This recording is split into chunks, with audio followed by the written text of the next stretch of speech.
Hello everyone, आज हम start कर रहे हैं अपना 8 अक्टूबर 2022 को हमारा कंप्यूटर साइंस का एग्जाम हुआ था। तो उसमें दो पेपर होते हैं, पेपर 1 और पेपर 2। आज हम पेपर 1 सॉल्व करेंगे जो कि 8 अक्टूबर 2022 को आपके एग्जाम में आया था। ऑफिशियल आंसर की आ चुकी है, उसके अकॉर्डिंग हम देखेंगे कि हमने कितने क्वेश्चन सही किए हैं। ठीक है, तो स्टार्ट करते हैं फर्स्ट क्वेश्चन से। Let's start. देखिए फर्स्ट क्वेश्चन क्या कह रहा है, देखिए द फॉलोइंग। सबसे पहले हम सॉल्व करने वाले हैं डीआई का एक क्वेश्चन। किसका क्वेश्चन है? डीआई का क्वेश्चन देख लेते हैं। क्वेश्चन क्या कह रहा है, देखिए हमें ना फॉलोइंग टेबल दे रखी है जो कि परसेंटेज शो कर रही है distribution of total number of students and the total number of girls studying in 6 college. तो देखिए हमारे पास 6 कॉलेज है, यहाँ पर देख सकते हैं हमारे पास 6 कॉलेज है, ABCDEF। ठीक है, यहाँ पर कितने कॉलेज है? हमारे पास 6 कॉलेज है। हमें गिवन है 6 कॉलेज है, स्टूडेंट्स दे रखे हैं और यहाँ पर गर्ल्स दे रखी है। लेकिन सबसे पहले हम देखते हैं कि क्वेश्चन में हमसे पूछा क्या है। पूछा यह है कि the average of the number of boys studying in college ABC।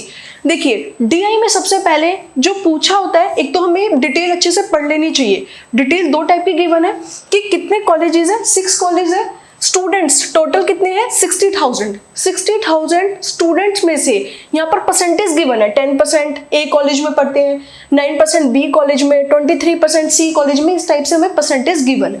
Next चलते हैं गर्ल्स कितनी है? 24,000 में से A में कितनी है, कॉलेज B में कितनी है, C में कितनी है, हमें गिवन है। अब हम पढ़ते हैं कि क्वेश्चन क्या दे रखा है। क्वेश्चन समझ में आया हमें कि पूरा ये दे रखा है। अब हमसे क्वेश्चन पूछे हुए हैं the average of the number of boys. हमें क्या बताना है? एवरेज निकालना है। एवरेज किसका निकालना है? नंबर ऑफ बॉयज का। ठीक है, स्टडिंग इन कॉलेज ABC। सबसे पहले ABC में बॉयज कितने पढ़ रहे हैं ये हमें निकालना होगा। तो हम इसको कैसे निकालेंगे? देखिए सबसे पहले हम क्या करेंगे, ABC में पहले देखते हैं कितने स्टूडेंट्स पढ़ रहे हैं ABC में। तो हमने क्या करा, ABC लिया। ABC में से हमने क्या निकाला, कितने परसेंट। तो A में से देखिए 60,000 का 10% कितना हो गया? 6,000। B देखिए 9% कितना हो गया? 5,400। C कितना हो गया? 23%। 60,000 का 23% निकाल लेंगे, ये हमारा कितना आ जाएगा? मैं इसमें कैलकुलेशन करते हुए चलती हूँ। देखिए 60,000 का हमने निकाला 23%, कितना आ गया? 13,800। ये क्या हो गए? स्टूडेंट्स। टोटल स्टूडेंट्स कितने हैं? टोटल स्टूडेंट्स के बाद हमें क्या दे रखा है? गर्ल्स कितनी है, तो हम गर्ल्स निकाल लेते हैं। ABC में गर्ल्स कितनी दे रखी है? तो 24,000 का 15%, तो हम निकालेंगे 24,000 का 15%, 3,600। इसके बाद 12% निकालेंगे, 24,000 का 12%, 2,880। थर्ड क्या दे रखा है? 18%, तो हम निकालेंगे 24,000 का 18%, 4,320। ओके, इसके बाद हमसे क्या निकालना पड़ेगा? टोटल में से गर्ल्स इतनी है तो बॉयज कितने हुए। तो देखिए 6,000 में से हम लेस कर देंगे 3,600, तो कितना आएगा? 2,400। यहाँ पर लेस करेंगे 5,400 में से लेस करेंगे 2,880, कितना आया? 2,520। इसके बाद क्या करेंगे हम? 13,800 में से लेस करेंगे 4,320, कितना जाएगा? 9,480। ये हमें पता चल गया बॉयज कितने हैं। लेकिन हमसे क्वेश्चन में क्या पूछा है? एवरेज। एवरेज निकालने के लिए हम क्या करेंगे? प्लस, इन तीनों को प्लस करेंगे और 3 है तो 3 से डिवाइड कर देंगे। तो अब हम प्लस कर लेते हैं, 2,520 9,480 डिवाइडेड बाय 3, तो हमारा आंसर आ गया 4,800। फिर हम आंसर देखेंगे तो देखिए 4,800 आंसर कितना आ रहा है? Option ID 2072।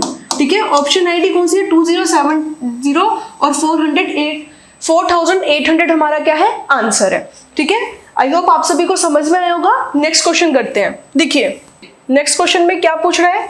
देखिए क्वेश्चन वही है, समझ में क्वेश्चन हमें आ गया। अब पूछा क्या हुआ है, देखिए the number of girls student studying in college C। जो number of student girl students हैं studying in college C as a percentage of the number of boys studying in college E is, ठीक है, हमें percentage निकालनी है। सबसे पहले college सी में गर्ल स्टूडेंट्स कितनी है, तो देखिए कॉलेज सी हमारा ये है 18%। अब हमने इन्फॉर्मेशन पहले भी निकाली हुई थी तो वही रफ पेज में वहीं पर उस इन्फॉर्मेशन का यूज कर लें, बट हम एक बार भूल गए, दोबारा निकाल लेते हैं। 24,000 में से कितना परसेंट निकालना है, 18%। तो हमने 18% निकाला, कितना आ गया 4320। ये क्या है, the number of girl student जो कॉलेज सी में पढ़ती हैं, तो हमने यहाँ पर लिख लिया। इसके बाद देखिए as a percentage of the number of boys studying in college E. अब कॉलेज ई में कितने पढ़ रहे हैं और उसका परसेंटेज निकालना है, राइट, परसेंटेज निकालना है तो मैंने 100 लिख दिया। लेकिन बॉयज का निकालना है तो सबसे पहले क्या करेंगे हम, टोटल कितने पढ़ रहे हैं ई में, 16%। तो हम क्या करेंगे 60,000 का 16% निकालेंगे, कितना है 9,600। टोटल इतने स्टूडेंट्स पढ़ रहे हैं, उसमें से 20% गर्ल्स कितनी है, 20% ऑफ 24,000। तो 24,000 का 20% निकालेंगे हम 4,800। अब क्या करेंगे बॉयज, क्योंकि हमें कंपेयर किससे करना है, यहाँ पर देखा नंबर ऑफ बॉयज, तो बॉयज कितने हैं हमने लेस कर दिया, 9,600 में से 4,800 कितना आ गया 4,800। ओके, इतना क्लियर है। अब हम क्या करेंगे, यहाँ पर लिखेंगे 4,800, ठीक है। अब इसको कट कर लेते हैं, 2 से 2 यहाँ पर चला गया, तो 4320 डिवाइडेड बाय 48, तो कितना आ गया हमारे पास 90%, ठीक है। तो देखिए क्वेश्चन में जैसे जैसे बोला हुआ मैंने उस इंफॉर्मेशन को यूज किया, उसके बाद उसको पुट किया और मेरा आंसर निकल गया। तो option ID 2068 90% is the right answer. Okay, next question देखते हैं। देखिए नेक्स्ट क्वेश्चन में क्या दे रखा है, द डिफरेंस हमें बताना है the number of boys and number of girls studying in college D.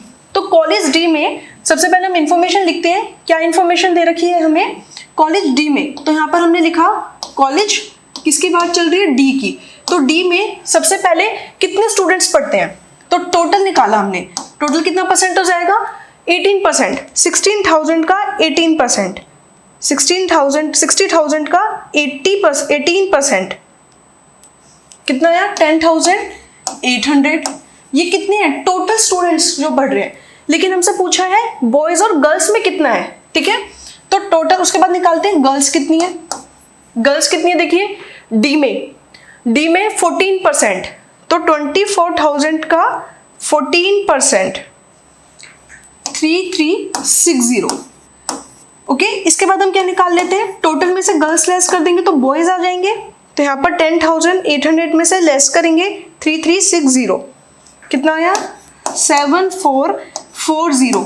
Difference कितना है, the difference between the boys and number of girls, ठीक है। डिफरेंस हमें निकालना है तो हम इन दोनों को क्या कर देंगे, लेस कर देंगे। यहाँ पर लेस कर देते हैं, तो हमने इसको लेस किया 3360, तो आया हमारा 4080। अब देखो 4080 है, ये रहा आंसर हमारा।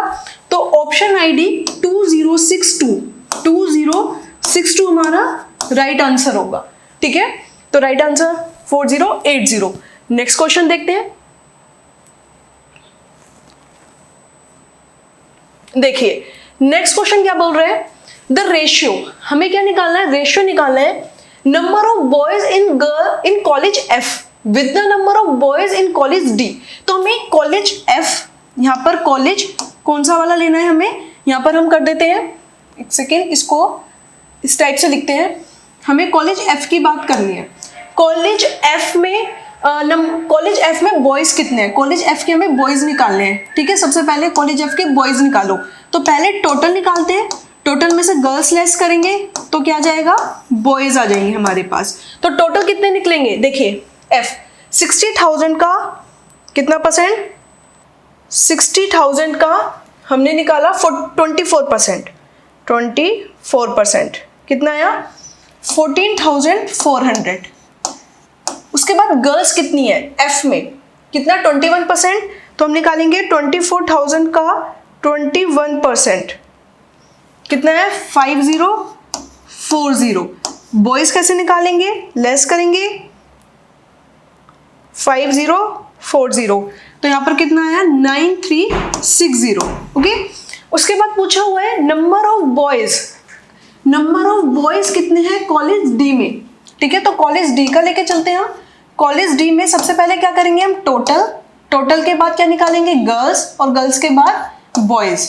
तो हम लेते हैं कॉलेज डी में कितना है 18%, तो 60,000 का 18%,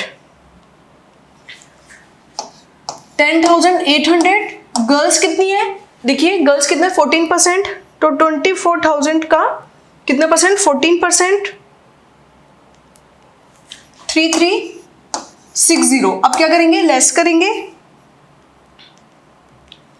3360, यहां पर कितना आ गया 7440। अब हम इन दोनों का क्या पूछा हुआ है, रेशियो कितना है। ठीक है, तो यहां पर देखिए रेशियो निकालते हैं, यहां पर निकाल लेते हैं 9360 और 7440। ठीक है, यहां से कट हो गया, कर सकते हैं 2 से कट कर रहे हैं,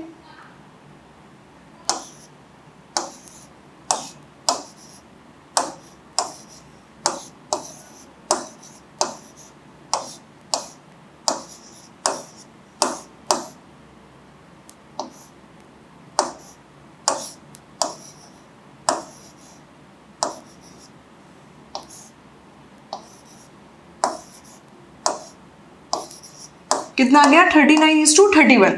तो देखिए 39:31 ऑप्शन गिवन है, यस गिवन है, तो 2078 ऑप्शन आईडी हमारी राइट है, जिसका आंसर कितना है 39:31। ओके, नेक्स्ट क्वेश्चन देखते हैं। हम देखिए इस क्वेश्चन में हमें क्या दिया हुआ है, the number of girls in college F, जो कॉलेज एफ में गर्ल्स पढ़ती हैं वो कितना परसेंट है, जो college number of girls in college A में। तो सबसे पहले हमें क्या करना होगा, ए कॉलेज और एफ कॉलेज की गर्ल्स फाइंड आउट करनी है, ए कॉलेज की और एफ कॉलेज की। सबसे पहले ए कॉलेज की कर लेते हैं, तो 24,000 का कितना परसेंट है 15%, तो कितना हुआ 3,600। ऐसी एफ का कर लेते हैं 24,000 का 21%, 5040। अब पूछा हुआ है जो एफ है वो कितना है, तो देखिए हमें ऑलमोस्ट कितना दिख रहा है, ये हम थोड़ा सा ना किस टाइप से कर सकते हैं, अजम्पशन से थोड़ा सा अज्यूम करके ये इतना हो सकता है। तो देखिए हमें पता चल गया ये में कितना है, मोर देन, वो कितना परसेंट ज्यादा है। ठीक है, तो हम देखेंगे कि 3600 को 2 से करते हैं तो 7200 आ रहा है, तो इसका कितना हो गया, ऑलमोस्ट कितना परसेंट आ रहा है ये 50%। मतलब इसमें हमें थोड़ा सा अज्यूम भी कर लेना होता है कि कितना परसेंटेज दे रहा है, ज्यादा कितना हो सकता है। तो राइट ऑप्शन क्या हो जाएगा हमारा 50, option D 2076। Okay, next question देखते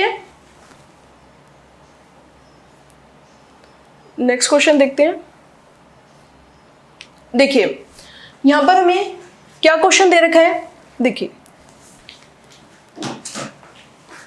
क्वेश्चन है which of the logical informal fallacies committed in the following argument Mr. X used abusive language towards the child who threw a stone at his car. Since child abuse is a crime, he should be reported to the authorities. ठीक है, ये हमें एक statement दे रखी है। क्या statement दे रखी है, जो मिस्टर एक्स है उन्होंने अब्यूजिव लैंग्वेज दी एक बच्चे को, जिन्होंने उस पर क्या करा, स्टोन थ्रो किया। Since child abuse is a crime, he should be reported. Child abusing क्या है, क्राइम है, तो उसको क्या करना चाहिए, रिपोर्ट करना चाहिए अथॉरिटीज को। क्वेश्चन हमें ये गिवन है। देखिए ऑफिशियल आंसर टी के अकॉर्डिंग इसका जो आंसर है वो आ रहा है इक्विवोकेशन। ठीक है, बट ये थोड़ा अपील टू फोर्स में जाना चाहिए। इसको देखते हैं कि लोग चैलेंज करते हैं क्या आंसर आता है, बट एक्चुअली इसका अपील टू फोर्स इसलिए क्या होता है कि जब भी कोई थ्रेट वाली बात आती है, ठीक है, किसी को धमकाना आता है, कुछ अब्यूजिव लैंग्वेज यूज होती है, तो वो अपील टू फोर्स होता है। इक्विवोकेशन में क्या होता है कि एक स्टेटमेंट है, उसके अनेक मतलब अलग से मतलब निकल रहे हैं। एक स्टेटमेंट में कुछ मतलब है, एक स्टेटमेंट में कुछ मतलब है, तो उसको बोलते हैं अनेकार्थिक, मतलब इक्विवोकेशन, अलग अलग चीज निकल रही है, मतलब डिफरेंट ओपिनियंस निकल के आ रहे हैं। ठीक है, जनरलाइजेशन क्या होता है कि ऐसी स्टेटमेंट जो जनरल यूज हो रही है, लेकिन ऐसा कुछ भी नहीं हो रहा कि इसके अंदर कि ऐसी स्टेटमेंट कि भाई हर कोई मारता है बच्चों को, या अब्यूजिव लैंग्वेज जब बच्चे यूज करते हैं, जो भी है मतलब इस टाइप से उसको, तो ये ऐसी चीज नहीं है जो जनरली यूज हो रही हो, तो ये आंसर भी नहीं आएगा। अपील टू इमोशन, इसमें कोई इमोशन वाली बात नहीं है, बट देखिए ऑफिशियल आंसर की के अकॉर्डिंग इक्विवोकेशन है, बट आंसर होना चाहिए appeal to force. Okay, next question देखते हैं। देखिए लास्ट टाइम पर जिसने मेरी वीडियोस देखी होंगी, ये क्वेश्चन मैंने बड़े अच्छे से बताया था कि एक बच्चा कैसे सीखता है। देखिए यहां पर दे रखा है which of the following levels of Bloom taxonomy is achieved by rote learning. Rote learning का मतलब क्या होता है कि रट्टा मारना, ठीक है।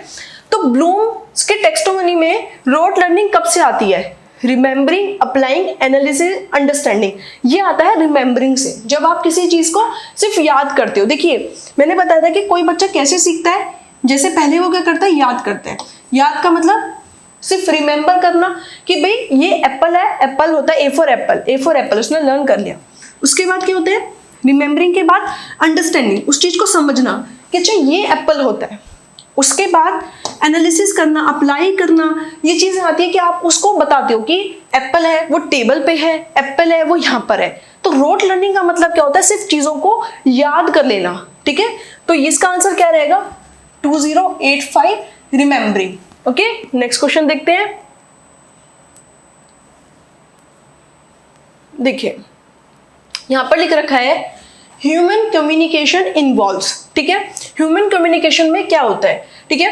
देखिए कई बार नहीं, कई बार क्या होता है कि हमने जो चीजें पढ़ी होती हैं उसमें से हमें समझ में नहीं आता, मतलब हमने क्वेश्चन रीड आउट किया, हमें पता नहीं चलता कि कुछ चीजें हमने नहीं पढ़ी होती, ठीक है, तो हमें उसको पता नहीं चलता। तो ऐसे में एक एलिमिनेशन मेथड यूज करना सबसे बेस्ट होता है। अब उसको यूज कैसे किया जाता है, तो देखिए जैसे मैंने क्वेश्चन पढ़ा कि जब ह्यूमन कम्युनिकेशन होता है उसके अंदर क्या क्या चीज होती है। देखिए ये जरूरी नहीं है कि ओनली का मतलब सिर्फ यही होता है, पावर पैक्ड मैसेज होते हैं, ऐसा नहीं होता। मैसेज फॉर नॉन कंजम्पशन, ऐसा भी नहीं होता। होता क्या है कि मैसेज ट्रांसमिशन होता है, मैसेज को रिसीव करने वाला, कोई प्राप्त करने वाला होना चाहिए।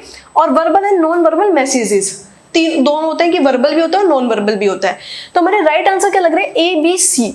ओनली वर्ड हो गया इसलिए ये यूज नहीं होगा, फॉर नॉन कंजम्पशन वाला ये यूज नहीं होगा, तो राइट क्या हुआ, ए बी सी। तो यहाँ पर देख लेते हैं राइट ऑप्शन क्या हो जाएगा, ए बी सी, ठीक है। A B C option ID 2129 के अकॉर्डिंग, ठीक है। देखिए कई बार आप क्या कर सकते हो, एलिमिनेट कैसे कर सकते हो, जैसे यहाँ पर एक ऑप्शन आ गया कि नॉन कंजम्पशन, ठीक है, ये चीज अलग हो गई, नॉन कंजम्पशन क्या आ गया इसमें, तो इसलिए हमने ई को क्या कर दिया, हटा दिया। इसलिए कौन सा ऑप्शन बचे, बी सी डी या ए बी सी। तो ओनली वर्ड आ गया तो इसको हटा दिया कि ओनली पावर पैक्ड मैसेज, ऐसा नहीं, हर टाइप के मैसेज के लिए ह्यूमन कम्युनिकेशन होता है, ऐसा नहीं कि वो पावर पैक्ड मैसेज होंगे तभी कम्युनिकेशन होगा, ठीक है। और उसका कोई कंजम्पशन नहीं हो रहा, नॉन कंजम्पशन, ये चीज भी गलत थी, तो हमने इसको एलिमिनेट करा और वो तीनों क्या थे, हमारे राइट आंसर थे, इसलिए हमने ऑप्शन चूज क्या किया, A B C. Next question देखते हैं। देखिए Which educational institution was the first to start college classes for women, ठीक है। ऐसा कौन सा एजुकेशनल इंस्टीट्यूशन था जिसने फर्स्ट कॉलेज स्टार्ट किया था वुमेन के लिए, ठीक है।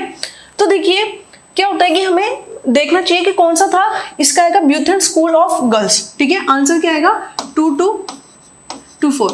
देखिए ये आपका हायर एजुकेशन में से क्वेश्चन आया हुआ है। हायर एजुकेशन में एक तो क्वेश्चंस जरूर आते हैं जिसके अंदर कॉलेज के नाम स्पेसिफाई होते हैं, ठीक है। तो हमें कौन सी सेंट्रल यूनिवर्सिटी है, कौन सी डीम्ड यूनिवर्सिटी है, कौन सी प्राइवेट यूनिवर्सिटीज हैं, कितनी सेंट्रल है, कितनी स्टेट यूनिवर्सिटीज हैं, ये इनका थोड़ा पता होना चाहिए। और पहला कॉलेज वुमेन्स के लिए, मैन के लिए, ठीक है, सबसे पहले यूनिवर्सिटीज कौन सी थी, उनका एस्टेब्लिशिंग ईयर क्या था, ये हमें थोड़े याद होने चाहिए क्योंकि हायर एजुकेशन में से इस टाइप के क्वेश्चंस जरूर आते हैं। तो सबसे पहला था ब्यूथन स्कूल फॉर गर्ल्स, ये 18 उसमें स्टार्ट हुआ था, 1879 में स्टार्ट हुआ था, ठीक है। तो ये बहुत पुराना कॉलेज है, ठीक है। ओके, नेक्स्ट क्वेश्चन देखते हैं। देखिए क्या बोल रखा है, To form the contrapositive of a given proposition, we replace its subject term with the complement of its predicate term. We replace its predicted term with the complement of its subject term. ठीक है, subject, ठीक है, all contraposition are valid. ये हमसे question पूछा हुआ है। तो देखिए इस टाइप के क्वेश्चंस में क्या बोला हुआ है कि स्टेटमेंट को प्रेडिक्टिव टर्म से चेंज कर दो, प्रेडिक्टिव को स्टेटमेंट से चेंज कर दो। ये तो होता है कॉन्ट्रा में, ठीक है, ये चीज सही है। इससे क्या होती है, कॉन्ट्रापोजिटिव चीजें बन जाती है। लेकिन तो हमें पता है स्टेटमेंट 1 तो सही है, ठीक है। Statement 2, all contrapositions are valid. जितनी भी कॉन्ट्रापोजिशंस होती है क्या वो वैलिड होती हैं, ये क्वेश्चन हमसे पूछा हुआ है। तो देखिए ऑल कॉन्ट्रापोजिशंस वैलिड नहीं होती। अगर हम इस टाइप से चेंज कर देते हैं तो कुछ पॉजिटिव से नेगेटिव, नेगेटिव से पॉजिटिव, तो सारी जो होंगी वो वैलिड नहीं होंगी। तो इसलिए 1 तो सही है। इसका मतलब ये होता है कि अगर एस पी है तो पी एस है, ठीक है, अगर हम चेंज करते हैं। लेकिन सारी वैलिड नहीं होती क्योंकि मतलब चेंज हो जाती है, ठीक है, कि हमारे पास पॉजिटिव, नेगेटिव इस टाइप की स्टेटमेंट्स होती हैं। तो इसका राइट ऑप्शन क्या रहेगा, स्टेटमेंट 1 इज करेक्ट। तो ऑप्शन है डी 2166, स्टेटमेंट 1 इज करेक्ट और स्टेटमेंट 2 इज फॉल्स, ठीक है। नेक्स्ट क्वेश्चन हम देखते हैं।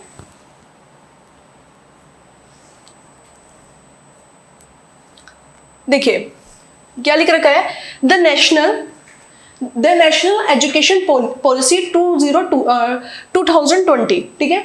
देखिए एक चीज ना बहुत श्योर होती है, वो क्या कि जो आपकी एनईपी है 2020, ठीक है, ये बड़ी इंपॉर्टेंट पॉलिसी है, ठीक है, क्योंकि सब कुछ इसमें चेंज हुआ है। तो हमें पता होना चाहिए इसमें कौन कौन से चेंजेस हुए, क्योंकि हायर एजुकेशन हमारा सब्जेक्ट है इसके अंदर, ठीक है। तो क्या बोला हुआ है कि जो एनईपी है has recommended the replacement of the UGC. क्या था कि यूजीसी, पहले तो नेट क्या होता था, यूजीसी कराता था, अब कौन कराने लग गया, एनटीए। लेकिन एक क्या चीज हुआ है, एनईपी में ये रिकमेंड किया गया है कि यूजीसी को अम्ब्रेला ऑर्गेनाइजेशन, अम्ब्रेला मतलब काफी ऑर्गेनाइजेशन आ जाएंगी, लेकिन वो यूजीसी और किसको, UGC and AICTE, all India council for technical education, इन दोनों को रिप्लेस करेंगी, ठीक है।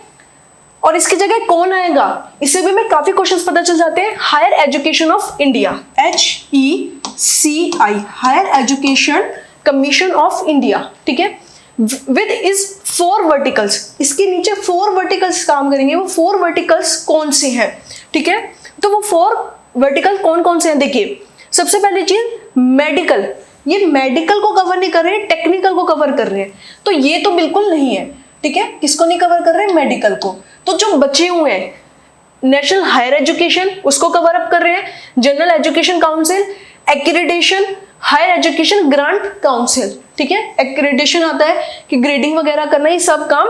तो ये चीज यहाँ पर 4 हो जाएंगे। तो राइट ऑप्शन क्या होगा, ABDE, ठीक है, ABDE। तो हम देख लेते हैं ये कौन सा हमारा आंसर है, 2240, 2240 is the right answer. Okay, next question देखते हैं हम। देखिए यहां पर क्या दिया हुआ है, CERT हमें कुछ which of the following statements are correct regarding CERT-IN, ठीक है। सबसे पहले ये क्या है, इंडियन कंप्यूटर, ये कंप्यूटर की इमरजेंसी रिपोर्टिंग टीम, ठीक है, ये चीज होती है Indian computer emergency reporting team. उसमें से कौन सी स्टेटमेंट करेक्ट है इसके बारे में, ठीक है। CERT-IN is the national nodal agency for responding to computer security incidents as when they occur। जब इंसिडेंट्स होते हैं सिक्योरिटी से रिलेटेड तो कौन वर्क करता है, CERT-IN, ठीक है। तो हाँ ये चीज सही है, CERT-IN is operational since January 2014। क्या ये 2014 से ऑपरेशनल है। देखिए कुछ चीजों को ना आप याद करने होते हैं ईयर्स, तो इसका ना एक लॉजिक यूज कर सकते हो कि जैसे नेट है, इंटरनेट है, क्या इंटरनेट 2014 से है, नहीं, उसकी एग्जिस्टिंग पहले से थी। तो सिक्योरिटी का तो पहले से भी ध्यान रखना था। तो जो ये स्टार्ट हुआ था वो हुआ था 2004 में। कब हुआ था, 2004 में। तो ये स्टेटमेंट तो गलत है। ओके, थर्ड स्टेटमेंट देखते हैं क्या कहते हैं, forecast and alert of cyber security incidents is one of the function of CERT-IN, ठीक है, कि फोरकास्ट करना साइबर सिक्योरिटी इंसिडेंट्स को पहले से देख लेना कि ये चीज इंसिडेंट हो सकती है, ये फोरकास्ट करना, ये इसका एक फंक्शन है। हाँ, तो ये इसी के लिए ही है कि जिससे कोई भी साइबर क्राइम होता है उससे बचा जा सके, उसको पहले से ही फोरकास्ट किया जा सके, उसको कम किया जा सके। तो यस, तो ये ए और सी हमारी सही है। तो राइट आंसर क्या हो जाएगा हमारा 2199 A and C only. Okay, next question देखते हैं।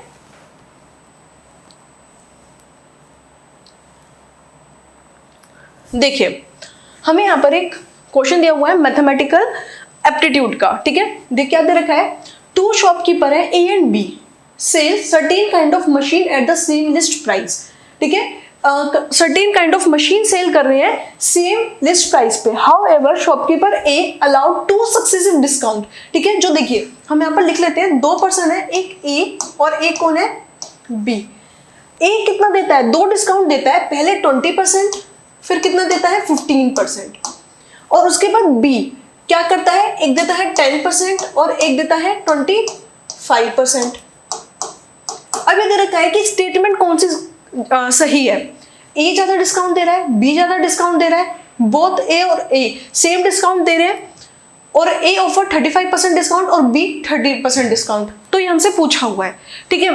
तो देखिए सेम डिस्काउंट तो नहीं हो सकता, अगर इसको ऐड भी करोगे तो आप कितना रहे, मतलब ये चीज ऐसे करनी नहीं चाहिए, बट मैं फिर भी सोची थी कि एलिमिनेट हो जाए, बट ऐसे एलिमिनेट नहीं हो रही। तो देखिए आप इसमें से सिंपल एक लॉजिक लगा सकते हो। सक्सेसिव का मतलब क्या होता है कि आपने एक डिस्काउंट दिया, उसके बाद जो आया उस पर दोबारा दिया।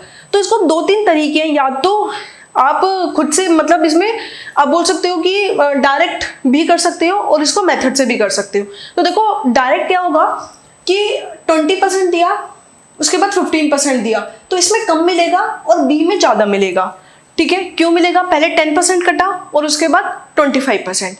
बट ऐसे समझ में नहीं आया है तो मैं दूसरा तरीका बताती हूँ। इसमें क्या करो, यूज करो 1000, मशीन थी 1000 की, 20% डिस्काउंट दिया, 20% डिस्काउंट दिया तो कितना आ गया, देखो इसका हम क्या करेंगे, 20% डिस्काउंट देंगे तो कितना आ गया 200।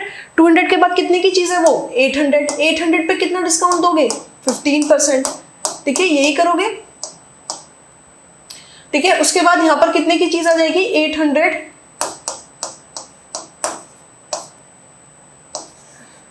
120, तो 120 लेस कर देंगे हम कितने में से, 800 में से, तो 800 में से 120 लेस करेंगे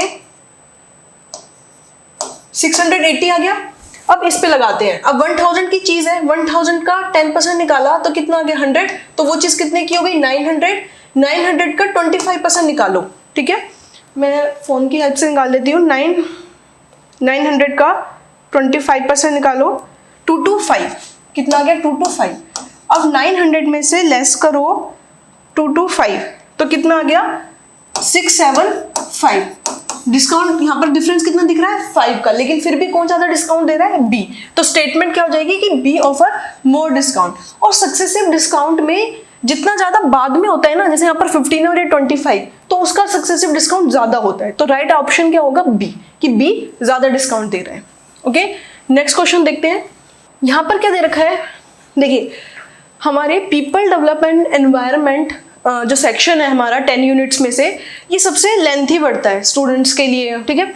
लेकिन इसके अंदर ना कुछ एग्रीमेंट्स सिलेबस के अंदर लिखे होते हैं, इसलिए मैं एक वीडियो जरूर बनाऊंगी इंट्रोडक्शन टू पेपर 1, जिससे आप लोगों को पता चल जाए कि कौन कौन से टॉपिक्स हमें स्टार्टिंग में कर लेने चाहिए। अब देखिए इसमें एक सिंपल सी चीज यूज होगी, क्या हमें ये प्रोटोकॉल्स, डिक्लेरेशन, क्योटो प्रोटोकॉल, इस टाइप से चीजें दी हुई है, ये कब कब हुए थे और किसके रिगार्डिंग थे, ठीक है।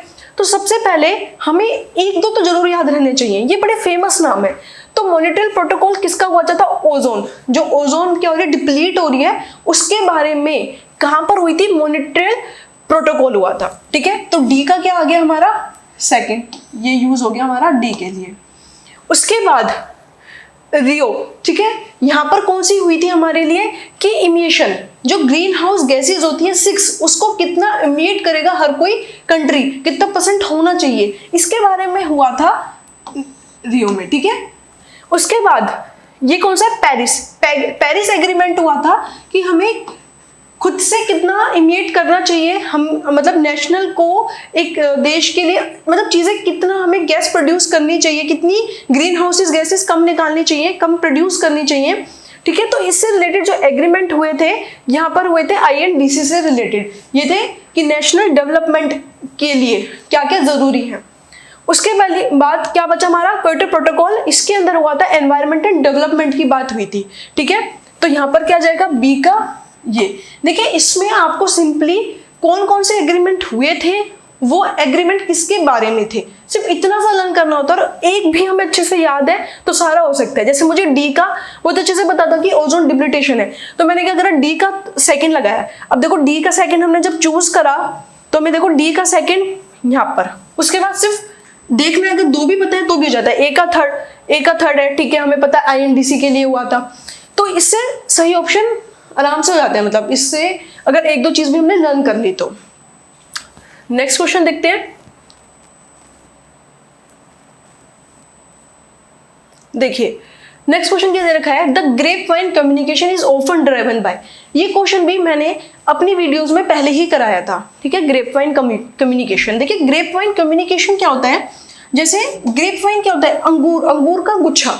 तो अंगूर का गुच्छा क्या होता है, जैसे देखिए मान लो यहाँ पर है, यहाँ पर भी है, यहाँ पर भी है, अंगूर इस टाइप से, मतलब ठीक है। तो ऐसा कम्युनिकेशन जो ऐसे ऐसे ऐसे ऐसे फैलता जा रहा है, ठीक है, ये कौन सा कम्युनिकेशन होता है, ये कम्युनिकेशन कब होता है, प्रोफेशनल के बीच में होता है, ऑर्गेनाइजेशंस के बीच में होता है, टॉप मैनेजमेंट के बीच में होता है, सोशल नेटवर्क्स ऑफ एम्प्लॉइज।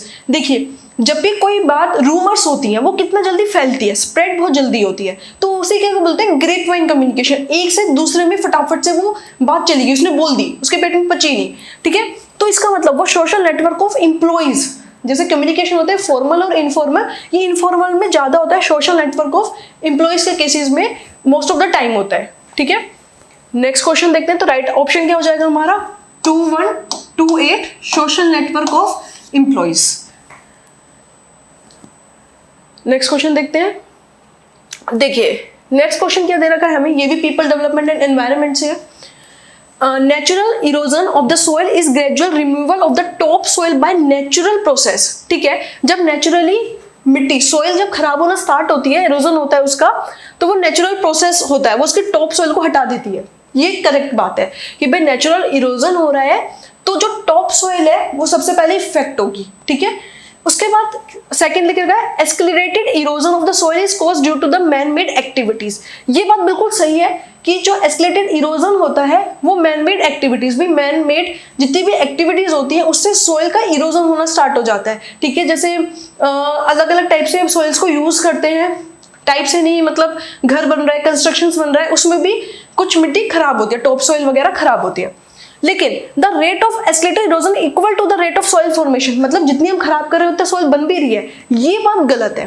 तो जब ये वाली बात गलत है, इज इक्वल टू वाली बात गलत है, तो हमारी स्टेटमेंट 1 क्या हो जाएगी करेक्ट और स्टेटमेंट 2 क्या हो जाएगी फॉल्स।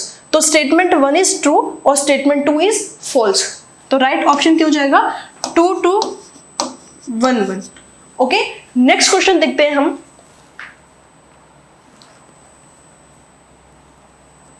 देखिए यहां पर कम्युनिकेशन का दे रखा है, in symbolic communication power operates through images, मतलब सिंबॉलिक कम्युनिकेशन में जो हमारा कम्युनिकेशन होता है वो इमेजेस के थ्रू होता है। सिंबॉलिक मतलब सिंबल भेजना, तो उसमें इमेजेस भेजते हैं, ये बात करेक्ट है। Such an advantages of exercise power does not exist in other types of communication. जो इससे कम्युनिकेशन होता है वो किसी टाइप से भी कम्युनिकेशन नहीं हो सकता, ये तो गलत है। वर्बल तो उससे भी बेटर होता है, मतलब सिंबॉलिक अच्छा है, बट ऐसा नहीं कि ओनली सिंबॉलिक कम्युनिकेशन ही अच्छा है। तो देखिए सबसे पहले ना जहां पर लिखा रहता है ना कि ऐसा ही हो सकता है, अदर टाइप्स में नहीं होता या ओनली, तो यहाँ पर जब भी किसी चीज को स्पेसिफाई किया जाता है तो वहां पर हमें क्वेश्चन को अच्छे से पढ़ना चाहिए कि क्या बोल रहे हैं। तो ऐसे में स्टेटमेंट 1 तो हमारी हो जाती है करेक्ट कि हाँ हम मानते हैं कि इमेजेस के थ्रू सिंबॉलिक कम्युनिकेशन अच्छा होता है, ये बात ठीक है। और लेकिन ये से केवल कम्युनिकेशन इसी में ही होता है, ये चीज गलत है। तो स्टेटमेंट 1 इज ट्रू और स्टेटमेंट 2 इज फॉल्स। तो राइट आंसर क्या हो जाएगा हमारा 2135, option ID 2135। Statement 1 is true but statement 2 is false. Next question देखते हैं हम।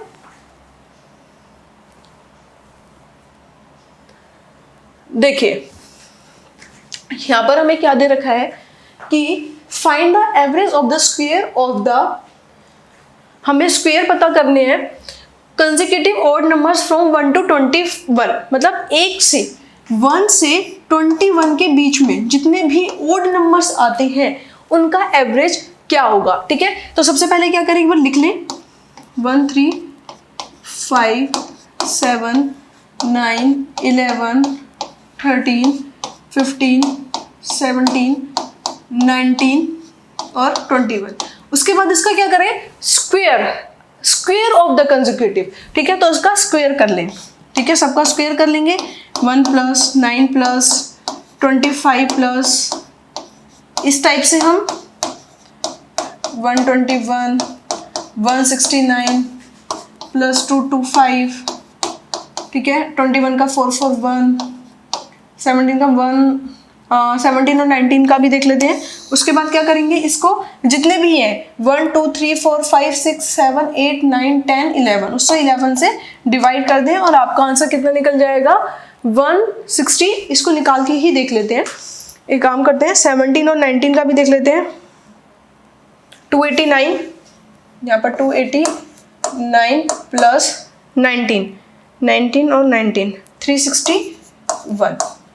उसके बाद डिवाइड कैसे करेंगे, 11 से, तो कितना आंसर आ गया मेरा, 161। ओके, तो 161 है आंसर, यस है 2143। तो ऑप्शन आई थी 2143 और राइट आंसर क्या हो जाएगा, 161। ओके, नेक्स्ट क्वेश्चन देखते हैं। देखिए, geothermal field requires combination of the following 3 condition. ठीक है, जियोथर्मल फील्ड ये क्या होता है, देखिए जैसे ना क्या बनती है, यहाँ पर इलेक्ट्रिसिटी जनरेट होती है। जियोथर्मल में मेनली यूज किसका होता है, वाटर का। ठीक है, तो देखिए कौन कौन सी 3 कंडीशन होनी चाहिए। वाटर तो हमें चाहिए, हमें पता है वाटर तो चाहिए क्योंकि जियोथर्मल में, तो हमने एलिमिनेट कर दिए। ऑप्शन ये वाला नहीं हो सकता, ये नहीं हो सकता, 2 बचे ए और सी, ये दोनों। अब देखिए इसमें हम और ऑप्शन कर लेते हैं कि ए और सी तो होंगे। अब मुझे फाइंड आउट करना है कि ई सही है या डी सही है, तो मैं सिर्फ ई और डी पे ही ध्यान दूंगी। ई क्या है, a large mass of hot rock in the, a large mass of hot rock चाहिए होती है इसके अंदर, या फिर कौन सा ऑप्शन है, सी, एन इम्परेबल लेयर, कोई लेयर चाहिए होती है। ठीक है, सॉरी ई और डी, कोयल माइन। देखिए कोयल का यूज करके भी इलेक्ट्रिसिटी जनरेट करते हैं, लेकिन यहाँ पर हम मेनली यूज किसका कर रहे हैं, वाटर का। तो कोयल माइन तो हमें चाहिए ही नहीं। अगर हमें कोयल माइन चाहिए ही नहीं तो हमने उसको क्या कर दिया, एलिमिनेट कर दिया। तो एलिमिनेट क्या हुआ, डी। तो राइट ऑप्शन क्या हो जाएगा, ए, सी और ई चाहिए हमें। ठीक है, हमें एक हॉट रॉक चाहिए जिससे वहां पर पानी हॉट होता रहे और उसके बाद इलेक्ट्रिसिटी जनरेट होती रहे। तो इसलिए राइट ऑप्शन क्या हो जाएगा, ए, सी, ई। ओके, नेक्स्ट क्वेश्चन देखते हैं। देखिए, एथनोग्राफिक रिसर्चर, ठीक है, क्या लिख रखा है, which of the following are the actions of an ethnographic researcher. Ethnographic researcher कौन होता है, एथनोग्राफिक रिसर्चर वो रिसर्चर होता है जो कि सोशल में लोग कैसे बिहेव करते हैं, पर्सन्स का बिहेवियर नोटिस करता है। तो उसके लिए क्या चाहिए, सोशल सेटिंग्स में जाके देखता है। ही अवॉइड्स कलेक्टिंग डॉक्यूमेंट्स। देखिए इसमें भी ना आप स्टेटमेंट पढ़िए, कुछ तो ऐसी बातें हैं जो आपको देखते ही पता चल जाएगी कि यार ऐसा पर्सन कैसे करेगा। ठीक है, avoid collecting documents about the group members he is researching upon, मतलब वो जिस पे रिसर्च कर रहा है उनसे डॉक्यूमेंट्स ही नहीं लेगा। ठीक है, कलेक्टिंग डॉक्यूमेंट्स, ये तो बात ही गलत है। ओके, उसके बाद ग्रुप मेंबर्स का बिहेवियर वो ऑब्जर्व करेगा, लिसन भी करेगा। Does not interview the participant, मतलब वो एक रिसर्च कर रहा है, पार्टिसिपेंट्स का इंटरव्यू ही नहीं करेगा। ये कौन सी बात हुई। ठीक है, तो ये भी कौन सा हो गया, गलत। तो अब हम देखते हैं कि ऐसी कोई स्टेटमेंट है जिसके अंदर ए, सी और डी हमारे पास अवेलेबल हो। तो हम देखते हैं ए, सी, डी। तो हमें मिल गया 2114 ID ACD कि एथनोग्राफिक रिसर्चर सोशल सेटिंग में जाएगा, ग्रुप मेंबर्स का बिहेवियर लेगा और उनके कॉन्वर्सेशन को भी सुनेगा, क्योंकि वो उन पे क्या कर रहा है, रिसर्च कर रहा है। वो रिसर्चर है जो कि सोशल मतलब क्या कर रहा है, ह्यूमन बीइंग की सोशल में वो कैसे, मतलब जब समाज के सामने वो आते हैं तो वो कैसा रिप्रेजेंट करते हैं अपने आप को, कैसे उनके हाव भाव होते हैं, मतलब वो कैसा फील करते हैं। तो यहाँ पर उसी के बारे में वो स्टडी कर रहे हैं। नेक्स्ट क्वेश्चन देखते हैं। देखिए इस क्वेश्चन में भी हमें क्या होना चाहिए कि हमें अगर सारी थ्योरीज नहीं पता, देखो पहली बात है टीचिंग एप्टीट्यूड का है, या तो हमें सारी थ्योरीज पता होनी चाहिए। अगर हमें नहीं भी पता तो हमने क्या करा, स्टार्टिंग में पढ़ा कि ये किससे रिलेट करती है, मतलब इसके अंदर मेनली किसकी बात की गई थी। जैसे देखिए हमें एक भी पता है तो उससे बहुत हेल्प मिल जाती है, ठीक है। रिस्पॉन्स और स्टिमुलस, ये वाला हमारा किया था, किसने किया था, थॉर्नडाइक ने। तो मुझे पता है सी का 4 तो जरूर होगा जिसमें रिस्पॉन्स की बात हो रही हो और स्टिमुलस की बात हो रही हो, ठीक है। कि रिस्पॉन्स कैसा करता है जब उसके साथ ये चीज ऐसे रखी जाती है, ठीक है। तो वो किसने बात की थी, थॉर्नडाइक ने बात की थी, जिन्होंने स्टडी करी थी ह्यूमन बिहेवियर की, ठीक है। उसके बाद दे रखा है सी का 4th। सबसे पहले देख लो कि सी का 4th है कोई ऐसा, ये रहा, तो हमारा राइट ऑप्शन ये होगा। लेकिन फिर भी देखते हैं ए का 3rd। देखिए गैरेट ने क्या किया था, learning is an organisation of behaviour. Learning क्या होता है कि बिहेवियर ऑर्गेनाइजेशन ऑफ बिहेवियर को ऑर्गेनाइज करना होता है, गैरेट ने ये बोला था। सेकंड क्या देखा, learning is the change in behaviour resulting from behaviour. B का क्या हो गया, फर्स्ट। तो ये देखिए बिहेवियर चेंज आता है जैसे जैसे आप सीखते जाते हो, ठीक है। ये बात किसने करी थी, गुइलफोर्ड ने, ठीक है। ये हमें याद रखने हैं कि उन्होंने किस चीज की बात की थी। सी का क्या जाएगा, 4th हम लगा चुके हैं। प्रोग्रेसिव एडेप्शन, चेंज करने वाली बात किसने कही थी, स्किनर ने। तो हमें सबकी थ्योरीज पता होनी चाहिए, स्किनर क्या कहते हैं, थॉर्नडाइक क्या कहते हैं। अगर हमें 2 भी पता है उससे भी हम बहुत कुछ आइडिया लगा सकते हैं। तो ठीक है, तो राइट ऑप्शन क्या हो जाएगा, 2092। टीचिंग एप्टीट्यूड में ऐसी कुछ थ्योरीज आती हैं जो कि लर्निंग एक बच्चा कैसे कर पाता है। उन्होंने एनिमल्स पे भी लर्निंग का देखा था, जैसे किसी ने किस पे की थी, डॉग्स पे की थी, कैट पे की थी, ठीक है, चिंपैंजी पे की थी।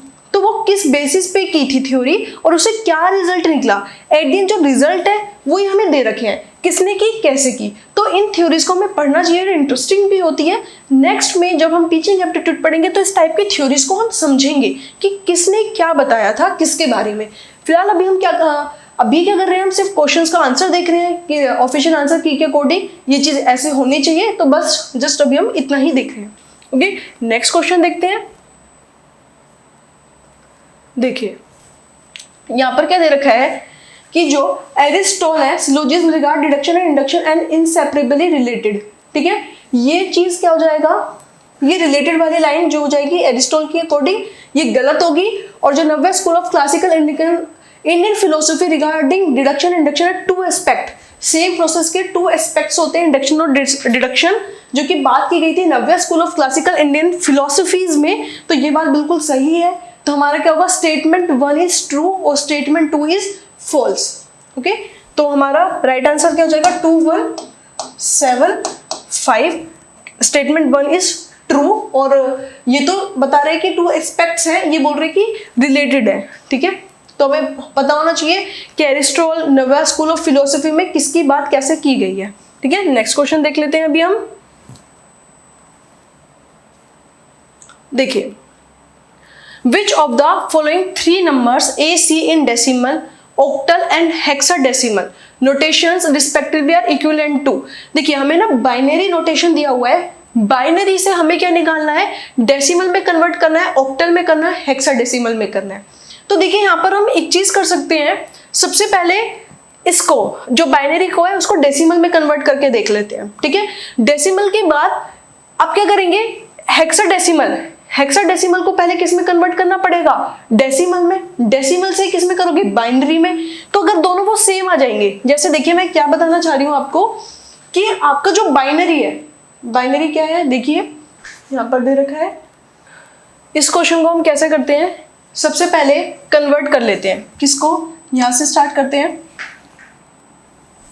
1 1 1 1 0 1 1 0 0 1 2।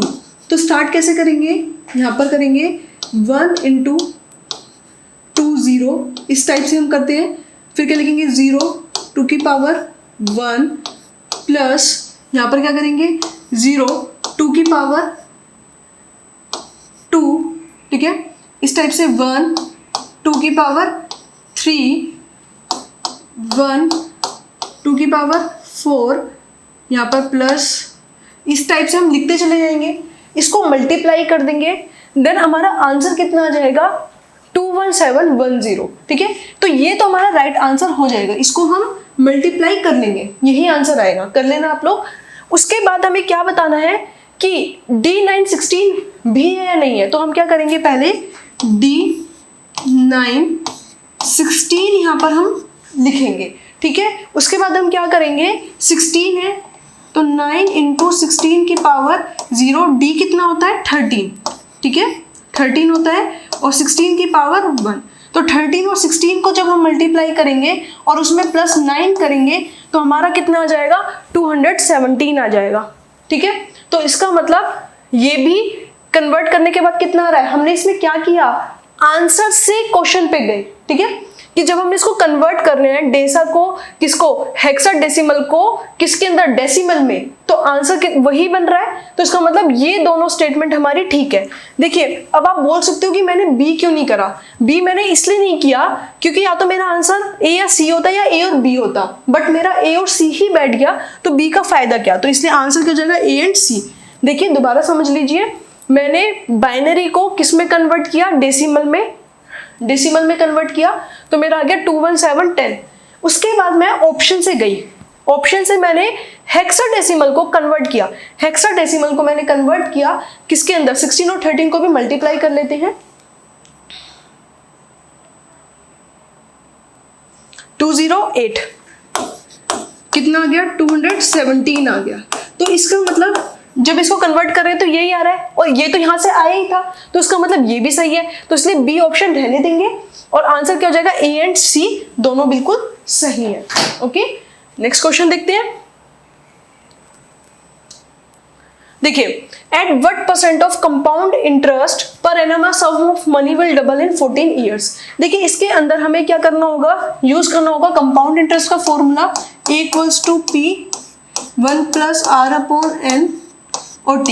ठीक है, ऐसे ही हम दो स्टेटमेंट्स बनाएंगे, स्टेटमेंट 1 और 2, और इसका जो राइट ऑप्शन निकलेगा ये आप सॉल्व करके देख सकते हैं। उसके बाद राइट ऑप्शन निकलेगा option 5%, 2154 is a right option. ठीक है, नेक्स्ट क्वेश्चन देखते हैं। इसमें आप लोग स्टेटमेंट बना लेना, स्टेटमेंट 1 और स्टेटमेंट 2, और स्टेटमेंट 1 और स्टेटमेंट 2 को जब एक साथ रखोगे तो जो राइट ऑप्शन निकल के आएगा कि ऐसा परसेंटेज क्या थी जिसपे जो मनी है वो डबल हो जाता है 14 ईयर्स में, तो वो है 5%। अगर 5% से हम 14 ईयर्स तक ऐसा करते चलते हैं तो हमारा जो एक अमाउंट है वो 14 ईयर्स बाद क्या हो जाएगा, डबल हो जाएगा।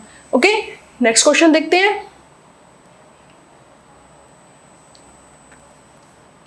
देखिए, which Indian act make it illegal to knowing spread a computer virus. ठीक है, तो ये हमारा था इंफॉर्मेशनल आईटी एक्ट, ये था हमारा, यहाँ पे चलते हैं हम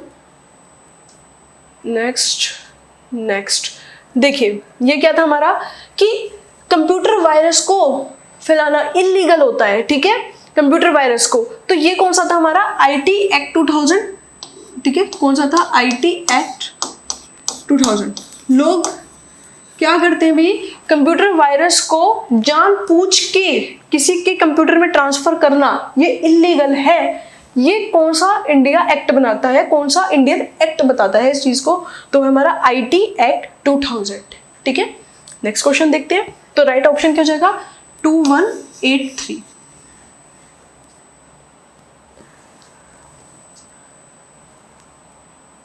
देखिए, chlorine is drinking water is used for, chlorine drinking water, और वो किस लिए यूज किया जाता है, तो देखिए वो होता है removal of iron and magnesium. ठीक है, डिसइंफेक्शन, रिमूवल ऑफ हार्डनेस के लिए यूज नहीं होता है ये हमें देखना पड़ता है, ये होता है ए। ठीक है, जैसे उसमें कोई स्मेल वगैरह आ रही हो तो अडोर ट्रीटमेंट के लिए यूज किया जाता है। ठीक है, कोई आयरन और मैग्नीशियम की जब ज्यादा हो जाता है उसको रिड्यूस करने के लिए किया जाता है। ठीक है, और ये हार्डनेस को नहीं करता, ये इस टाइप से कुछ कंट्रोल नहीं करता। ठीक है, तो ये तीन चीजों के लिए यूज किया जाता है, ए और सी और ई के लिए। तो राइट ऑप्शन क्या हो जाएगा हमारा ए सी ई, 2213। ओके, नेक्स्ट क्वेश्चन देखते हैं।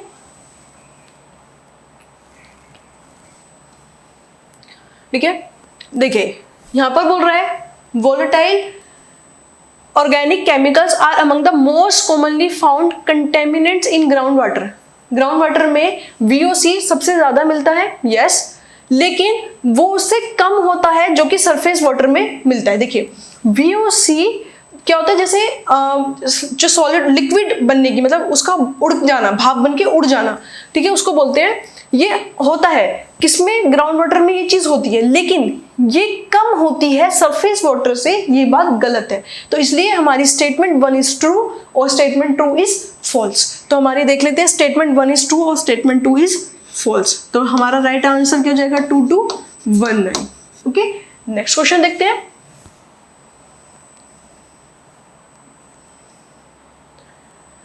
देखिए cache memory is volatile memory and is much slower than random access memory.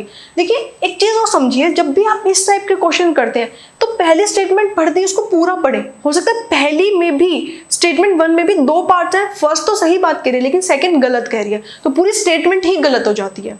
तो देखिए cache memory is volatile memory सही है, स्लोअर देन, ये स्लो नहीं होती, ये तो सबसे फास्ट होती है, ठीक है, मतलब ये फास्ट होती है रैंडम एक्सेस मेमोरी से, तो स्टेटमेंट तो गलत है।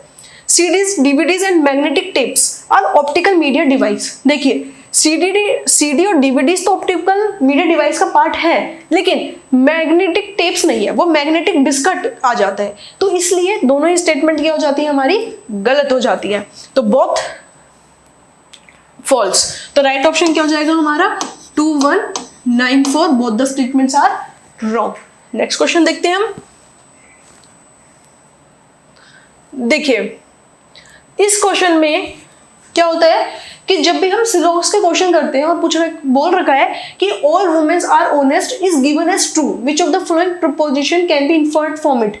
तो इससे चीजें निकल सकती है कि फॉल्स है, ट्रू है, जबकि ये स्टेटमेंट दे रखी है, इससे कोई भी ऐसी चीज अनडिटरमाइंड नहीं रहेगी। मतलब जब भी हम सिलोजिज्म में यूज करेंगे और हमें एक 100 वाला दे रखा है, 150 के रूल से करेंगे इसको, तो उसके अंदर ये फॉल्स, ट्रू और फॉल्स तो निकल सकता है लेकिन अनडिटरमाइंड नहीं रहेगा। अनडिटरमाइंड वाली चीज यहाँ पर गलत है, तो इसलिए हमारी जो सही होंगी वो ABD होंगी। तो यहाँ पर हम देखेंगे ABD, और जो ये C है ये भी निकाला जा सकता है, जो कि इसमें अनडिटरमाइंड बोला हुआ है, इसलिए हम C को रहने देंगे और राइट ऑप्शन क्या हो जाएगा, ABD। Okay, ABD। Next question हम देखते हैं। देखिए इस क्वेश्चन को हम डायरेक्ट समझते हैं, इसका कुछ आंसर देख लेते हैं। आंसर इसका आएगा ABCD में, जो D1 में कॉपीड किया जाए वो D2 D3 में भी आ जाए, तो ये D1 और D3 की रेंज का, तो जो राइट ऑप्शन होगा वो ये होगा। देखिए राइट ऑप्शन मैं लिख देती हूँ, यहाँ पर आपको दिख नहीं रहा होगा, $B $B1 $C$1।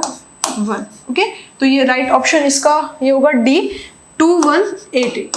Okay, next question देखते हैं हम। देखिए discussion forms are one of the 4 quadrants for MOOC. Discussion forms are inbuilt features of learning management system. In the light of the above statements, choose the most appropriate answer from the options given below. देखिए हमारे पास ना 2 type के questions होते हैं। किस type के, एक तो स्टेटमेंट 1 और स्टेटमेंट 2। तो हमें देखना होता है कि स्टेटमेंट 1 ट्रू है, स्टेटमेंट 2 ट्रू है या फॉल्स है, ऐसी स्टेटमेंट 1 में चेक करते हैं। असर्शन और रीजनिंग में हमें सबसे पहले तो ये देखना होता है कि वो ट्रू है या वो ट्रू नहीं है, दोनों में सेम प्रोसीजर अप्लाई करते हैं, बट उसके बाद हमें देखना होता है कि दोनों रिलेटेड हैं भी या नहीं भी हैं। तो देखिए ऐसे क्वेश्चन में हम क्या करेंगे, discussion forms are one of the 4 quadrants for MOOC। Massive open online courses में डिस्कशन फॉर्म्स जो होते हैं वो उसका 4th quadrant है या नहीं है, करेक्ट ये है। उसके बाद सेकंड बात डिस्कशन फॉर्म्स के बारे में ही की हुई है, discussion forms are inbuilt feature of learning management systems. Learning management system में डिस्कशन फॉर्म इनबिल्ट होता है, ये बात भी सही है, लेकिन क्या ये क्वाड्रेंट से रिलेटेड कर रहा है, मतलब असर्शन भी सही है, रीजन भी सही है, लेकिन क्या दोनों आपस में कनेक्ट हो रहे हैं, वो बात कर रहा है 4 क्वाड्रेंट्स की, ये बात कर रहा है इनबिल्ट प्रोसेस की। तो जब ऐसे कनेक्ट नहीं होते तो राइट ऑप्शन होगा कि ए भी सही है, आर भी सही है, लेकिन R is not the correct explanation of A. ठीक है, तो यहां पर क्या आंसर आ जाएगा, 2097। नेक्स्ट क्वेश्चन देखते हैं। 2 numbers are in the ratio of 7:8. If the difference between the number is 30, then find the numbers. देखिए हमसे वो पूछा हुआ है कि 2 नंबर्स हैं 7:8 रेशियो की फॉर्म में, if the difference between the numbers is 30, difference कितना है 30 है, तो देखिए सबके बीच में गैप तो आपको 30 का ही मिल रहा होगा, लेकिन नंबर्स पता करने हैं। तो देखिए हम क्या करेंगे, 7 को 30 से मल्टीप्लाई करेंगे। देखिए यहाँ पर क्या करेंगे, हम 7 को 30 से मल्टीप्लाई करेंगे, ट्रिक होती है, और 8 को हम मल्टीप्लाई करेंगे 30 से, तो कितना आ जाएगा 210 और 240। तो ऑप्शन आई डी कितनी हो जाएगी, 2148 इज द राइट आंसर। कि दो नंबर है 7 और 8, रेशियो में उनका डिफरेंस 30 है। 30 यहाँ पर ऑप्शन में देखा तो सभी में आ रहा था, लेकिन हमें इस टाइप से उसको देखना था, तो हमने 7 को 30 से मल्टीप्लाई किया तो कितना आ जाएगा 2110, और 8 से मल्टीप्लाई करा 240। ओके, नेक्स्ट क्वेश्चन देखते हैं। देखिए, non probability samples use available respondent and no specific selection procedure is followed. जो नॉन प्रोबेबिलिटी होती है, देखिए नॉन प्रोबेबिलिटी मतलब हम क्या कर रहे हैं, उसके अंदर स्पेसिफिक सोल्यूशन फॉलोड नहीं किया जाता है, अवेलेबल रिस्पोंडेंट को यूज करते हैं, ठीक है। नॉन हम क्या कर रहे हैं, जो भी सिलेक्शन अवेलेबल है उसी को ले रहे हैं, उन्हीं रिस्पोंडेंट्स को ले रहे हैं, और सिलेक्शन प्रोसीजर इज फॉलोड, ये सही है। It is a fact that non probability sample accurately reflect the population characteristics. देखिए नॉन प्रोबेबिलिटी में हमने क्या किया, जो हम चाह रहे थे उन्हीं लोगों को हमने ले लिया, तो ये बात तो नॉन प्रोबेबिलिटी की सही है, लेकिन क्या वो पूरे कैरेक्टरिस्टिक्स को शो करती है जो हमारी पॉपुलेशन थी। देखिए प्रोबेबिलिटी में तो हम इधर उधर से ले लेंगे तो वो पूरी पॉपुलेशन को शो कर सकती है, लेकिन ये स्टेटमेंट गलत है क्योंकि वो पूरी पॉपुलेशन को शो नहीं करती है, ठीक है। तो ये जगह स्टेटमेंट 1 इज करेक्ट और स्टेटमेंट 2 इज फॉल्स। तो क्या आंसर आ जाएगा 2118। ओके, नेक्स्ट क्वेश्चन हम देखते हैं। देखिए, which of the following is a group centred method of teaching learning. देखिए group centred method of teaching learning, ठीक है, जब टीचिंग लर्निंग चल रही है उसमें ग्रुप सेंटर्ड मेथड कौन सा, जो ग्रुप को ध्यान में रख के किया गया है। तो जो ग्रुप को ध्यान में रख के जो मेथड यूज किया जाता है वो होता है हमारा ब्रेनस्टॉर्मिंग। अब क्या था, कुछ स्टूडेंट्स इसमें कंफ्यूज हो जाते हैं, इसका लिखते हैं टीम टीचिंग। यहाँ पर ग्रुप सेंटर्ड मतलब स्टूडेंट्स को देख के ध्यान में रखकर, ग्रुप में क्या होता है कि ग्रुप सेंटर्ड मेथड क्या होता है कि यहाँ पर बच्चों को बिठाया जाता है, स्टूडेंट्स को, और उनसे कोई भी आइडिया पे आप इस पे क्या सोचते हो, इससे क्या होता है ब्रेनस्टॉर्मिंग होती है, आप नए नए थॉट्स देते हो, तो ये मेथड यूज किया जाता है, ठीक है। तो आंसर क्या होगा, ब्रेनस्टॉर्मिंग 2096, ठीक है, इसका आंसर क्या होगा 2096। नेक्स्ट क्वेश्चन हम देखते हैं। देखिए नेक्स्ट क्वेश्चन क्या दे रखा है, in order to develop student holistically teacher should emphasis on. मतलब एक टीचर डेवलप करना चाहता है स्टूडेंट्स को होलिस्टिकली, तो उसे किस चीज पर ध्यान देना चाहिए, ठीक है, उसे किस चीज पर ध्यान देना चाहिए, ये हमसे पूछा गया है। Okay, teacher should emphasis on, तो subject knowledge only, overall development करना चाह रहा है ना, तो सॉल्यूशन के लिए केवल बता देना, कॉन्सेप्ट को अच्छे से बताना, या outcome based education, value education, तो हमें बच्चों को वैल्यू एजुकेशन देनी चाहिए जिससे उसका होलिस्टिकली मतलब ऑल एंड ऑल मतलब उसका इंप्रूवमेंट हो सके। ओके, तो राइट ऑप्शन क्या हो जाएगा 2084। नेक्स्ट क्वेश्चन देखते हैं।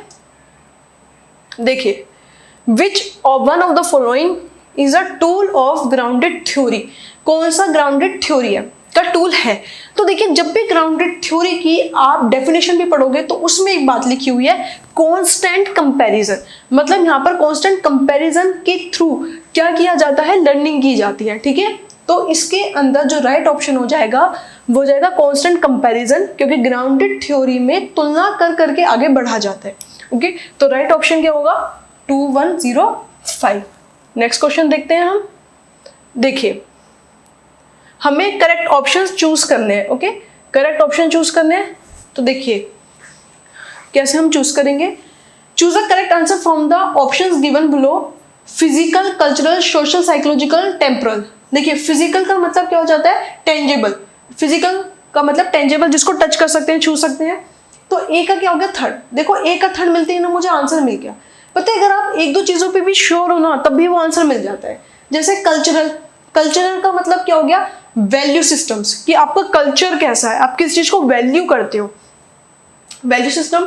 सोशल एंड साइकोलॉजिकल, ये किस में यूज होता है, आपका ग्रुप नॉर्म्स में। टेम्पोरल का सिक्वेंटल पोजिशनिंग, ठीक है। सीक्वेंस वाइज पोजिशनिंग किस में होती है, टेम्पोरल में, ठीक है। तो इस टाइप से अगर हमें एक भी पता चले तो हमारा राइट आंसर निकल आता है। ओके, नेक्स्ट क्वेश्चन देखते हैं।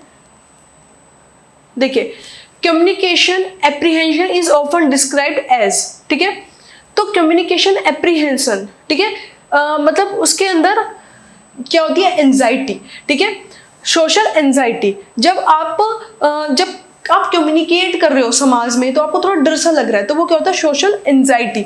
तो इसका आंसर क्या रहेगा, 2 1 2 3, यहाँ पर राइट आंसर क्या रहेगा, 2 1 2 3, social anxiety. Okay, next question देखते हैं।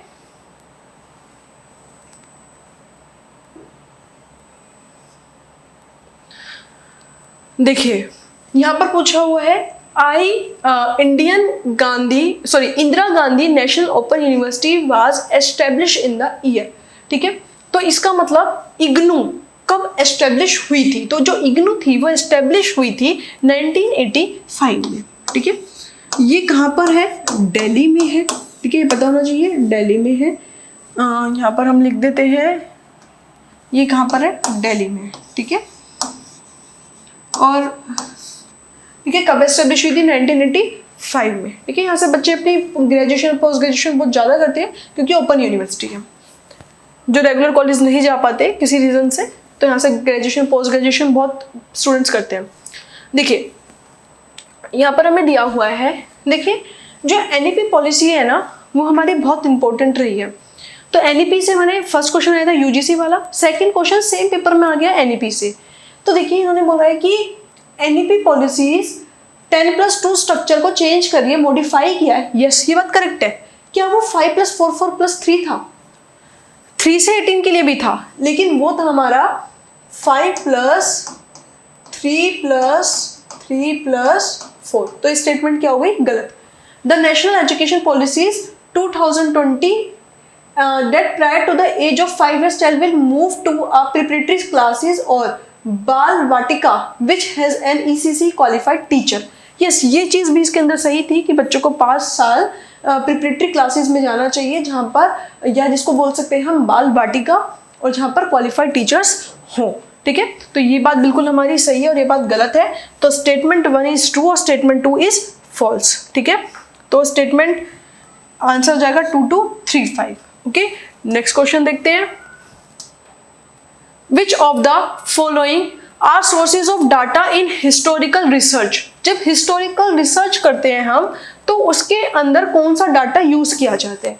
तो देखिए, पर्सनल ऑब्जर्वेशन हिस्टोरिकल में कैसे ऑब्जर्व करोगे, तो हिस्ट्री हो गई, तो ए को एलिमिनेट कर दो। ए को एलिमिनेट करा, मेरे पास ऑप्शन मुझे मिले, या तो क्या होगा BCD, ठीक है। यहाँ पर हम देख लेते हैं ऑप्शन क्या अवेलेबल होंगे मेरे पास, या तो होगा BCD, या फिर क्या होगा, ए को एलिमिनेट कर दिया CDE। तो मुझे मेन देखना है B और E में से। Focus group discussion, historical research में ग्रुप डिस्कशन कैसे हो पाएंगे, ठीक है। तो हमने क्या करा, B को भी हटा दिया, तो आंसर क्या हो जाएगा CDE, ठीक है। तो 2 1 1 2 सही है, ठीक है। तो यहाँ पर क्या है कि जो लोग बता रहे हैं उनको देखना, कुछ अवशेष बचे हुए हैं, वहाँ पर कुछ चीज़ अवेलेबल थी, उसके बेसिस पर आप हिस्टोरिकल रिसर्च कर सकते हो। आप वहाँ पर ना ही पर्सनल कम्युनिकेशन कर सकते हो, ना ही कोई ग्रुप डिस्कशन कर सकते हो, क्योंकि आप हिस्टोरिकल रिसर्च कर रहे हो, राइट। नेक्स्ट क्वेश्चन देखते हैं हम।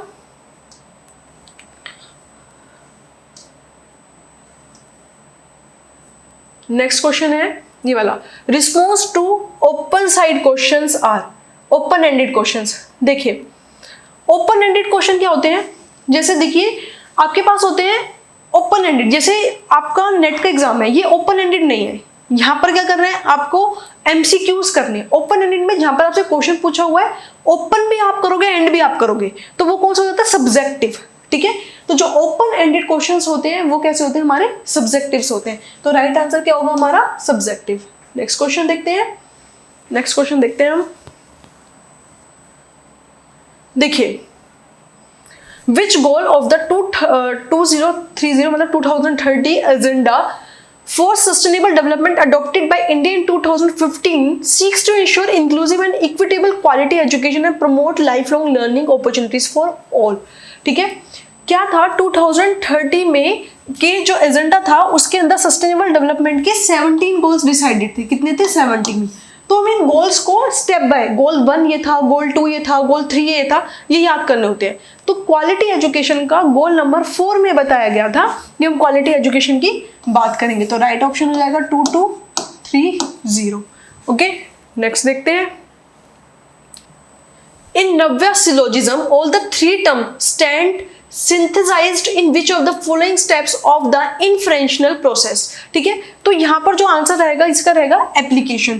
देखिए, जब हम इंडियन स्कूल ऑफ फिलोसफीज के क्वेश्चंस करेंगे तो वहाँ पर नव्या, अरिस्टोटल, ये स्कूल्स आते हैं।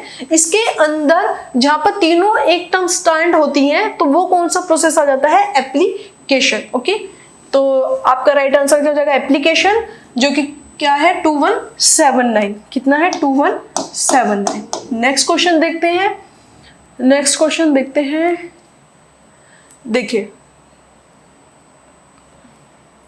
देखिए सीरीज के क्वेश्चंस हमेशा पूछे जाते हैं, पूछे जाएंगे और अभी तक भी आया है। तो देखिए, सीरीज का क्वेश्चन मैंने लास्ट वीडियोस में भी, जब मैंने 8 अक्टूबर को इंपॉर्टेंट क्वेश्चंस की एक वीडियो डाली थी तो उसके अंदर भी सीरीज के क्वेश्चंस मैंने कराए थे। तो देखिए, इस टाइप के क्वेश्चन को मैं दोबारा से एक बार अच्छे से एक्सप्लेन कर रही हूँ, प्लीज ध्यान से देखिएगा।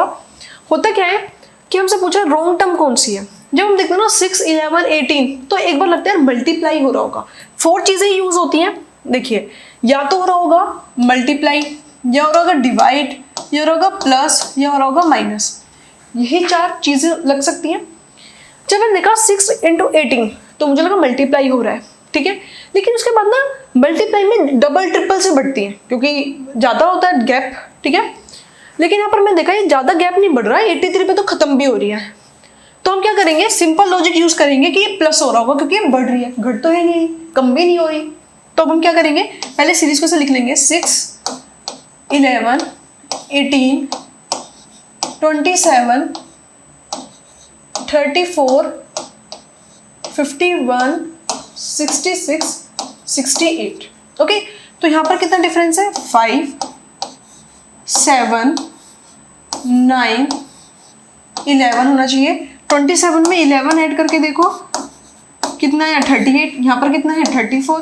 तो रॉन्ग टर्म कौन सी हो जाएगी हमारी? 34। बट इससे पहले आप देख सकते हो कि 51, 83, 11 सही थी। यहाँ पर 5 था, 7 था, 18 में 9 ऐड किया, यहाँ पर कितना होना चाहिए? 13 होना चाहिए, फिर 15 होना चाहिए। तो इस टाइप से मुझे दिखा कि 2 का 2 का गैप चल रहा है, तो मैंने ऐड किया तो 34 तो नहीं आ रहा था। तो 34 कौन सी टर्म रॉन्ग है? तो 34 हमारी रॉन्ग है। ऑप्शन आईडी क्या है? 2157।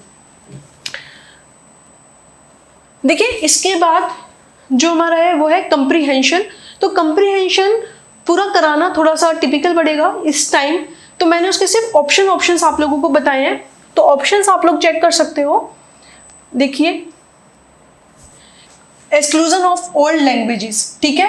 इम्पेरियलिज्म वाज रिस्पॉन्सिबल फॉर, ठीक है। तो एक्सक्लूजन ऑफ ओल्ड लैंग्वेजेस, तो राइट ऑप्शन रहेगा हमारा 2252। इसके अंदर हम सिर्फ आंसर एक बार देख रहे हैं कि ऑफिशियल आंसर कीज के अकॉर्डिंग राइट ऑप्शन क्या है, ठीक है। नेक्स्ट देखते हैं, the passive analysis language as a, ठीक है। तो इसके अंदर ये क्या है? तो ऑप्शंस देख लेते हैं। राइट ऑप्शन रहेगा आपका tool to meet human process, 2259 यहाँ पर था, tool to meet human purposes, ठीक है। तो 2259 क्या हो जाएगा आपका? राइट ऑप्शन होगा। नेक्स्ट क्वेश्चन देख लेते हैं। One of the characteristics of language is, ठीक है। तो इसकी जो होगी ये आंसर होगा 2253, constant change in meaning of words, ठीक है। तो constant change in meaning of the words characteristics है, क्योंकि ये ना हमें अजम्पशन बेस नहीं करने होते, इस पूरे पैसेज को पढ़ने के बाद हमें आंसर लगाने होते हैं, ठीक है। तो यहाँ पर क्या लिख देंगे? यहाँ पर हम लिख देते हैं 2253 is the right option. Next question देख लेते हैं। The language of the conquers was used इन, ठीक है। उसके लिए हमारा यूज हो जाएगा the administration of law, okay. तो यहाँ पर राइट ऑप्शन क्या रहेगा हमारा? बैक कर लेते हैं। राइट ऑप्शन क्या है हमारा? The language of the conquerors was used in the administration of law. तो यहाँ पर राइट ऑप्शन क्या हो जाएगा हमारा 2246। नेक्स्ट क्वेश्चन देखते हैं। Historical minority language were the basis of. तो हमारा जो इसका राइट ऑप्शन होगा ये होगा स्कॉलरशिप। तो राइट आंसर क्या हो जाएगा हमारा स्कॉलरशिप। तो यहाँ पर हो जाएगा 2243। Thank you. आपने देखा होगा कि हमने 50 क्वेश्चन सॉल्व किए थे। ऑफिशियल आंसर कीज के अकॉर्डिंग हमारे आंसर्स क्या आए हुए हैं वो हमने सारे चेक कर लिए। तो आप देखिए कि आपके 50 में से कितने मार्क्स आ रहे हैं। Thank you.